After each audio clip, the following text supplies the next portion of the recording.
Hello everyone, welcome back. I hope you all are doing well. So today we are going to continue with our exercise 10.1 question number 2. Question number 2 is you have to simplify and express the result in power notation with positive exponent. मतलब आपको open नहीं करना है जो भी answer आएगा, ठीक है, पावर्स को ओपन नहीं करना है, पावर नोटेशन में ही आपको रिजल्ट को एक्सप्रेस करना है। और पावर कैसी होनी चाहिए, एक्सपोनेंट आपका पॉजिटिव होना चाहिए, नेगेटिव एक्सपोनेंट नहीं होना चाहिए। फाइन, तो फर्स्ट वाला पार्ट देखो, it's given -4⁵ divided by -4⁸।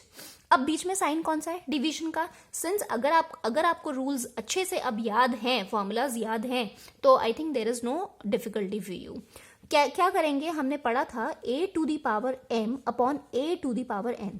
Fine, क्या फॉर्मूला पढ़ा था, ये डिवीजन है ना, डिवीजन का साइन है, तो इसका मतलब ये हो जाएगा a⁴m - n। ये n ऊपर चले जाएगा, दोनों में एक कॉमन है, और m और n क्या हो जाएंगे, m - n, n माइनस में हो जाएगा। This was your answer. Fine, फॉर्मूले का सेम यहां पर है। अब आपको -4⁵ अपॉन -4⁸ ऐसे ना देकर आपको बीच में कौन सा साइन दे रखा है, डिवीजन का साइन, तो दोनों सेम है। या तो ऐसे लिखा होता या फिर ऐसे लिखा है, there is no difference in both. Clear, तो हम क्या करेंगे, यहां पर डायरेक्ट फॉर्मूला यूज करेंगे। यहां देखो, ए का मतलब ये ए है, बेस आपका दोनों तरफ क्या है, सेम है। पता कैसे चला, यही फॉर्मूला लगाना है। यहां दोनों में बेस हमारा क्या है, सेम है। अगर हम एक्सपोनेंट देखें तो एक्सपोनेंट आपका एक में m और ये n, मतलब दोनों अलग अलग एक्सपोनेंट्स हैं। फाइन, तो फॉर्मूला डायरेक्टली हमारे पास क्या यूज हो जाएगा, a लिखेंगे, a की वैल्यू क्या है, -4 है, -4 लिखो, पावर में क्या आ जाएगा, m - n, सो -4⁵ - 8। क्लियर, अब क्या होगा, -4 माइनस करेंगे, कितना आ जाएगा, -3। 8 - 5 विल बी 3, बड़ी डिजिट 8 है, साइन कौन सा है माइनस का, will write down the minus sign. अब सिंस क्वेश्चन में आपको बोल रखा है सिंप्लीफाई करना है और पावर में ही आपको एक्सप्रेस करना है, और एक्सपोनेंट आपका कैसा होना चाहिए, पॉजिटिव एक्सपोनेंट होना चाहिए। अब ये तो पॉजिटिव एक्सपोनेंट नहीं है, तो पॉजिटिव बनाने के लिए हम क्या करेंगे, इसको हम रेसिप्रोकल करेंगे, 1/-4⁵ and this is your answer. Fine, अगर आपको लिखा होता है कि पूरा आपको सिंप्लीफाई करना है, सॉल्व करना है, फाइंड आउट द आंसर, तो आप क्या करते, इसके बाद इसको ओपन करते। ठीक है, अब एक चीज जो फर्स्ट क्वेश्चन में बताई थी, पावर अगर आपकी इवन होती तो आंसर कैसा रहता, यहां पर पॉजिटिव ही रहता। सिंस पावर क्या है, ऑड है, ठीक है, यहां पर एक्सपोनेंट आपका ऑड है, तो ये क्या रहेगा, नेगेटिव में रहेगा answer. 4 × 4 is 16, 16 4s are 64, -64, 1/-64 answer हो जाता। Clear? Okay. Now it's very important that you learn all the identities very nicely so as you can solve these questions. ठीक है, अगर आइडेंटिटीज नहीं याद है, आपको रूल्स नहीं याद है एक्सपोनेंट्स के, तो आप ये सॉल्व नहीं कर पाएंगे, आपके माइंड में स्ट्राइक ही नहीं होगा हम क्या फॉर्मूला लगाएं, कैसे करें। अब यहां देखो, सेकंड वाले पार्ट में आपको दे रखा है 1/2⁵ होल पावर कितनी दे रखी है, 2 दे रखी है। ठीक है, सो यहां पर हम क्या करेंगे, क्लियरली हमें पता चल रहा है, यहां पर फॉर्मूला लगाए a⁴m होल पावर n, और यहां फॉर्मूला क्या होता था, a⁴, ये दोनों को क्या करते हैं, मल्टीप्लाई करते हैं, mn हो जाते हैं। तो ये पूरा आपका 1/2⁵ क्या है, a है, और एक्सपोनेंट आपको क्या दे रखा है, बाहर होल पावर 2 दे रखी है। फाइन, सो यहां पर क्या हो जाएगा, a विल बी 1/2⁵, और n को मल्टीप्लाई करेंगे अंदर, तो दैट मीन्स 3 × 2। यहां पर भी अगर हम मल्टीप्लाई करें 1⁻², 1 को जितनी बार मर्जी मल्टीप्लाई कर लो, the answer is going to be 1 only. तो हम यहां लिखें ना लिखें, that doesn't make any difference. Fine, so यहां पर कितना हो जाएगा, 1/2⁶। This is your answer.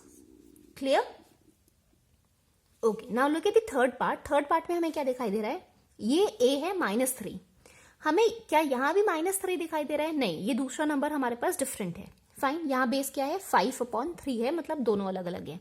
पर अगर हम यहां एक्सपोनेंट्स को देखें तो दोनों एक्सपोनेंट सेम है, दैट इज 4। ठीक है, और हमने एक फॉर्मूला रीड करा था, वो क्या था, a⁴m × b⁴m is equal to how much, कितना था, ab⁴m, यही आंसर होता था। तो यहां पर भी हम वही अप्लाई करेंगे, सिंस हमारे पास ये a हो गया, ये b हो गया, पावर दोनों में कैसी है, एक्सपोनेंट्स हमारे पास सेम है, वो क्या है, m। तो हम क्या करेंगे, इन दोनों को मल्टीप्लाई करेंगे एंड एक बार ही हम एक्सपोनेंट लिखेंगे, मतलब -3 इंटू 5/3 होल पावर कितनी हो जाएगी 4। Clear.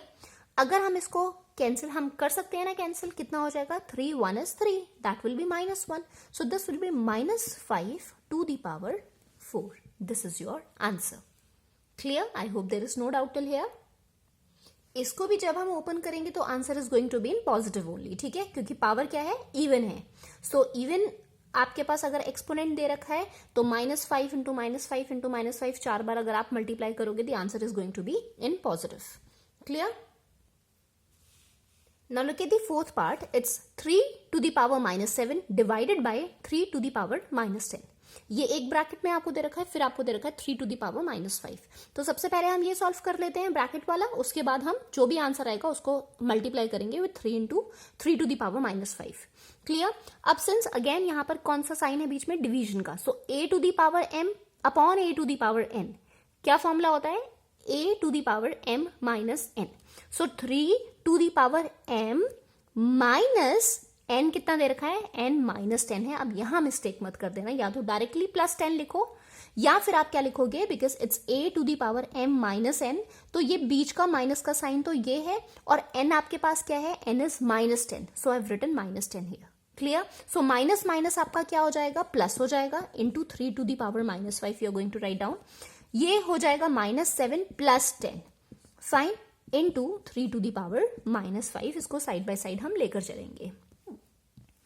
So this will B how much, 10 - 7 is how much, 3 to the power 3, बड़ी डिजिट 10 है, साइन कौन सा है, पॉजिटिव का, पॉजिटिव ही रहेगा, 3 to the power 3 into 3 to the power -5 आपको दे रखा है। फाइन। अब यहां हमारे पास एक्सपोनेंट्स दोनों में क्या है, डिफरेंट है, बेस आपका दोनों में क्या है, सेम है। Clear. a to the power m into a to the power n ऐसे दे रखा है, और इसको जब हम ओपन करेंगे कितना आ जाएगा, a to the power m plus n। जब आपके पास बीच में मल्टीप्लीकेशन का साइन है तो ये पावर आपके पास जो a एक्सपोनेंट्स हैं वो क्या हो जाएंगे, ऐड हो जाएंगे। सो this will B how much, 3 to the power 3 plus into minus is how much, -5, directly लिख दो। This will B how much, 3 to the power -2। Fine. अब अगेन हमारे पास नेगेटिव एक्सपोनेंट में है आंसर, तो नेगेटिव तो हमें चाहिए नहीं, हमें कैसे चाहिए आंसर, पॉजिटिव एक्सपोनेंट में चाहिए। सो पॉजिटिव बनाने के लिए इसको क्या करेंगे, रेसिप्रोकल कर देंगे, 1/3 to the power 2। This is your final answer. Clear. I hope there is no doubt. Now look at the fifth part. It's 2 to the power -3 into -7 to the power -3. अब यहां पर हमारे पास दोनों में एक्सपोनेंट्स तो same है, पर base हमारा डिफरेंट है दोनों में। तो क्या फॉर्मूला हो जाएगा, a to the power m into b to the power m, a to the power m into b to the power m। क्या होता है, इन दोनों को हम बेसिस को मल्टीप्लाई करते हैं और पावर कैसी रहेगी हमारे पास, a b to the power m ऐसा रहेगा। Clear. So this will B how much, 7 into 2 is how much, 14। इसके पास माइनस का साइन है, इसके पास प्लस का साइन है, so plus into minus will be minus only, -14 to the power -3। Clear. अब negative में तो हमें चाहिए ही नहीं, तो आंसर कितना हो जाएगा, 1/-14 to the power 3। Clear. This is your answer. So this was all in the second question, and I hope there is no doubt.